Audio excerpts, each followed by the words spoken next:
everyone. Welcome to the ATL. I'm your host, Keys, and this isn't your typical podcast or YouTube channel. I might ramble on sometimes, but that's just being authentic, which is why I named the Authentic Lounge. Lounge with a J, ATL for short. Ultimately, I'm aiming to build a community built on positivity, good energy, realness, and empathy. I want to create a place where people that struggle from challenges like grieving a loved one, depression, anxiety, social anxiety, bipolar, or just personal struggles with overall life can feel accepted. So, getting into today's topic, we're going to be discussing the New Year, New You concept on a couple levels. But first, I want to address the emotional side of it. A lot of us have made it into the new year, ready to start fresh and fix things in our lives. However, there are also some that have not made it, and their families and loved ones are grieving coming into the new year because of that loss. It might not have been last year that the person was lost, but moving into another year without that person or persons can trigger emotions. For me, the thought of it even being 9 years since I lost my grams to cancer in 2017 was one of the hardest life changing things in my life, and it still feels fresh. Even talking about it now still floods my emotions. I always fix everything for her, but that was something I could not. And I live with that in my head every day. If she was short on her rent, I fixed it. If she needed cigarettes, I fixed it. If she was low on groceries, I fixed it. When she lost her home and needed a new one, I fixed it. I moved her right beside me on Ralston Street out south because she taught me to be a hustler, to be strong, to block out all the noise. But in her words, she was more like, and I quote, fuck these motherfuckers. What they eat don't make you shit. Let them talk, but make sure you give them something to talk about. And because, oh yeah, and this is my favorite one that she used to say. If they throw a brick, they better not hide their hand. They better come with it. Man, my grandma had some sayings when I tell you that have literally stuck in my head. But while losing my grams was deeply felt and defining challenge moment for me, the pain of losing my mom to COVID 3 years ago, January 3rd, 2022, was also very devastating for me. It was a decision that I was not prepared to make this early in life, or not even at all. We didn't always see eye to eye on things, especially about her drug addiction. I honestly thought I would lose her to that before anything else. But she loved me and I loved her. And actually, me and my mom talked about a lot in our yelling love matches because she's the parent, I'm the child speeches. Somewhere in there, we cried and expressed depressed emotions, and she would open up to me about herself. And my mom didn't really like to express herself. I think she thought it made her vulnerable, and it did. She always would give off this big dog energy, but had the biggest heart and was battling some deep emotions and demons from her past. That's what we was working on together. She was my mother that birthed me. So having to decide whether or not to pull the plug on the person that birthed me felt like murder. There, finally, I said it out loud, outside of my head. Murdering my own mother is what lives in my head. Dark emotions follow that. So even when I looked okay, I wasn't. I deal with that shit different, alone. Not because I have to, because I choose to. I got a great support system, trust me. Sometimes I just need to deal with things on my own to fully understand. But as I go through the process of grieving, because I have not fully done that, I'm starting to realize that making that decision was a hard one, but would give her rest from her own demon that she couldn't let go of because one of those demons had died, and that was the fact that she never really truly felt love from my grams, her mother. Yep, yeah, I said it. I said it out loud too. Her past was left unanswered when my grams died. And even though she was trying to fix herself, I don't think anything could have filled that void. I don't think she was ready to go, but the fight was too hard. And I know she would not have wanted to live as a veggie. Not being able to talk to me, her pride and joy, and tell everyone I'm her boo boo, and the hugs and the kisses in front of everyone, like I'm still a little baby, all that mushy stuff. I used to be embarrassed. Boy, I'd give anything for one of those moments. But I'm learning. I'm learning to adjust my thoughts to positive, good, happy memories. That's what keep me sane. I try to tell myself, did I do the right thing? I hope.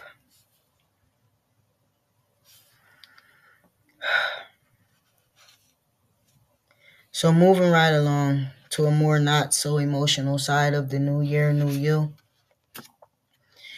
If you want to share any emotional reflex or you just want to release some hurt, put it in the comment section or we could do a part 2 live. Anybody want to join and share? We could do that.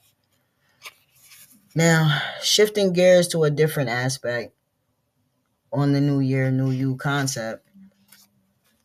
People often talk about the new year, new you, but does that really mean a totally different person or just a fresh start? Did it mean changing who you are as a person for the good, or did it mean changing your surroundings or how you see it? For me personally, the new year means change. So I'm changing me as a human.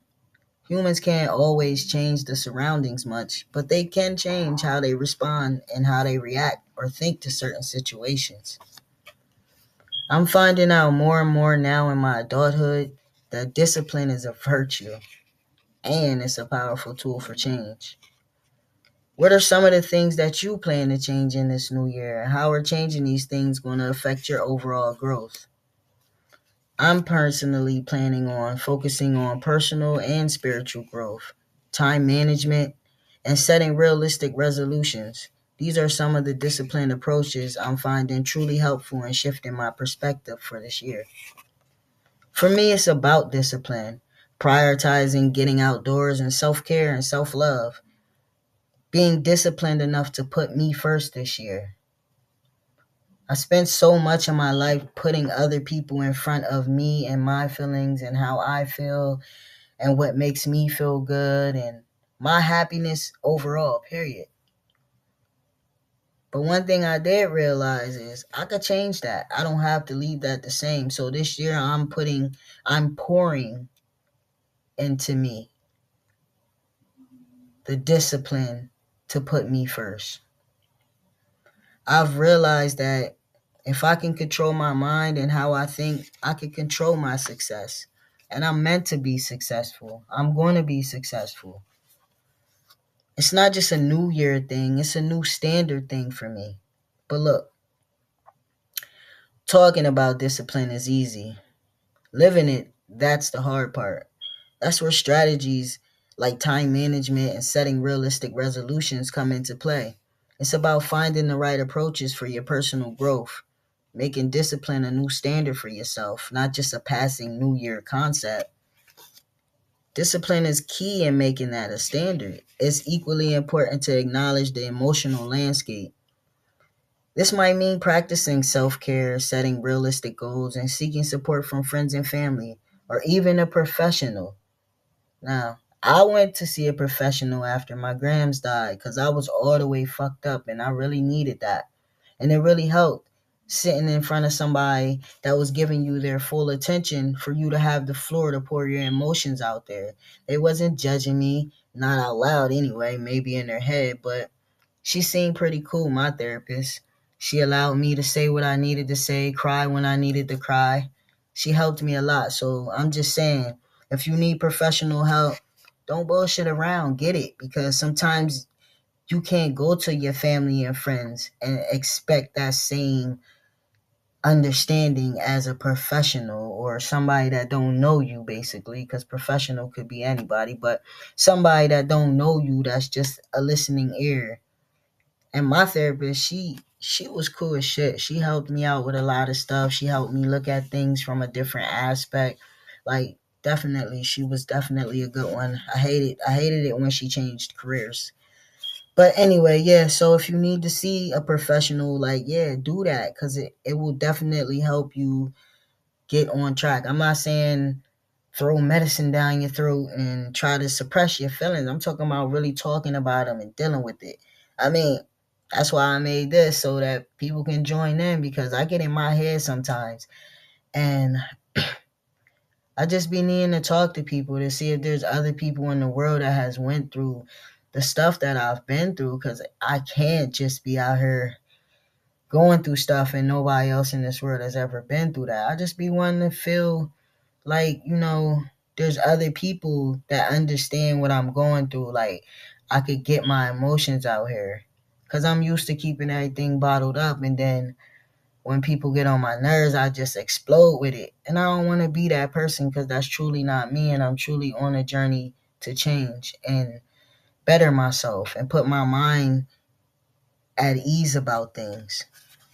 So, yeah, if you need a professional help, please do. Please see professional help. If you got family and friends that's trying to reach out to you and help you, that is genuine, and you feel that it's genuine, touch base with them people, because you need somebody. You can't just keep everything bottled in. And I've learned that from my own personal experiences. Keeping everything bottled in, it's not healthy, and it's just not good overall. So, like, yeah, you need a professional, please see it. Ain't nothing wrong with that. I don't care what motherfuckers say. That shit helps. It helps sometimes. It just depends on your levels and where you at with everything. But seeing somebody professional, that's a big help. Anyways, instead of setting unachievable goals this year that lead to pressure and overwhelming feelings, it's more effective to start with smaller, realistic goals and work your way up to the bigger ones, ensuring a more positive transformation. The time management, that also helps to break down the bigger goals into smaller steps. Anyway, building on that, realistic resolutions play a key role by fostering a sense of accomplishment, building confidence, and providing a solid foundation for achieving broader goals.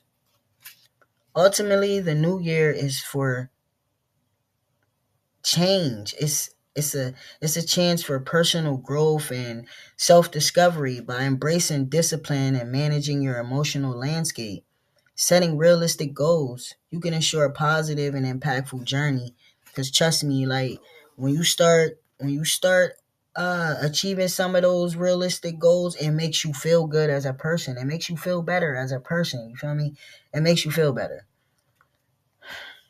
So yeah, try to be focused on yourself this year, and making realistic goals and making things happen that make you feel good internally, so that you can project that back on the outside, because people can see your hurt and your pain and your mess up. So you want to start putting that all that into perspective this year.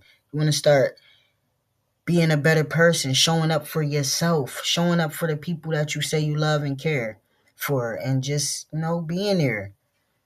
But as we're wrapping up this show today, I just want everybody to remember, going forward into this new year, to be more positive and take time to embrace yourself. Love yourself, do more self-discovery. Um yeah, and find things that make you happy. Find things that make you happy this year.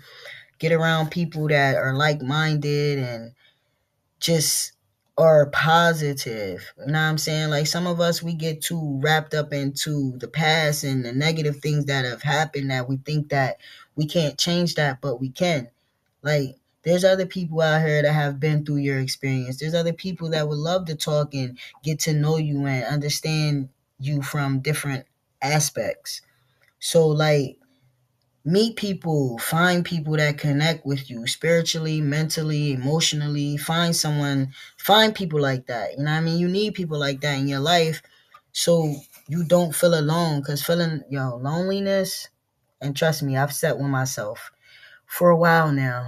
And you just get wrapped up in your head and your emotions and everything. So basically, you know what I'm saying? This is the platform that I'm trying to build right here where we can sit and talk and be in the open about stuff and our feelings and not be judged and cry and laugh and all of those emotions because I be needing those type of vents. I be needing those type of outlets, So follow so you can stay up on the episodes and when I launch my new clothing line launches are coming out, Pluwear. It's gonna be a lot of stuff going on this channel. I'm gonna be going places, visiting places. It's open mic, so we're gonna be discussing all kinds of topics, exploring new places and adventures. I like ghost hunting. I'm into the Bigfoot stuff, crystals and affirmations, different medicines, organic stuff. What else? The numbers, different numbers, meaning, spirituality stuff.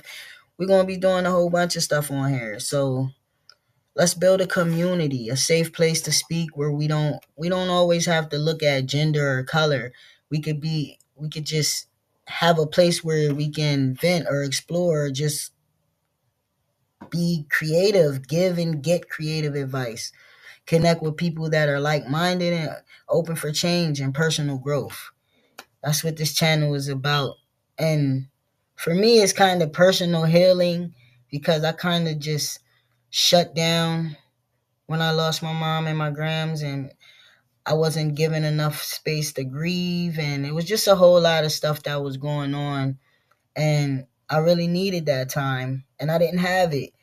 And I shut down, and I just thought all the worst things in the world. Like, am I a bad kid for doing that? Oh, I couldn't save my grandma. Like, it was just a lot going on. So my family and just different stuff like that was just going through my mind about life in general and my bonus family and relationships, like a lot. So now I'm not being quiet no more. I just kind of want to let it all out, let it go, so I can heal because I'm on this venture right now, and I'm trying to find me, and I'm trying to find the good in the world and people. So I'm trying to heal and getting my story out there. You might hear me cry sometimes, maybe a lot. But yeah, just releasing all of that self in mind talk. But basically I just want to reach out to people, and then I know there's people that I watch or I see on different platforms that are going through things, and I be wanting to say stuff and I just don't because some people they don't do well when people say stuff. They get all offensive and all that. This ain't the place for it right here. You could come here and say stuff. I want to hear how you feel. If you think your feedback might help me, let me hear it. You know what I mean? If I got some feedback that might help y'all, I'm gonna let y'all hear it. I mean, but don't think that I'm not gonna say what I want, because I'm gonna say some stuff and it might offend some people. You might unfollow me, not be my friend. That's cool. That's all right. That's fine. But for me mentally, I'm getting that shit out there and out the way because it's helping me to clear out all the clutter, so to say. I want to find people that are on the same frequency as me, that have been through similar things in their life, but would love to talk about it, or are going through some hard things right now, and they just want to talk. Like, I want to listen because I know that sometimes people just need you to listen. Like I said, I ramble on a lot. So, anyways, follow me, like, subscribe, share. Let's get into it. Let's talk. Let's vibe. Let's open up. Let's heal. Let's start to help each other heal. And Yeah, build a better community right here on the ATL, the Authentic Lounge, where you could come and vent and talk and heal and love and feel accepted. Love y'all.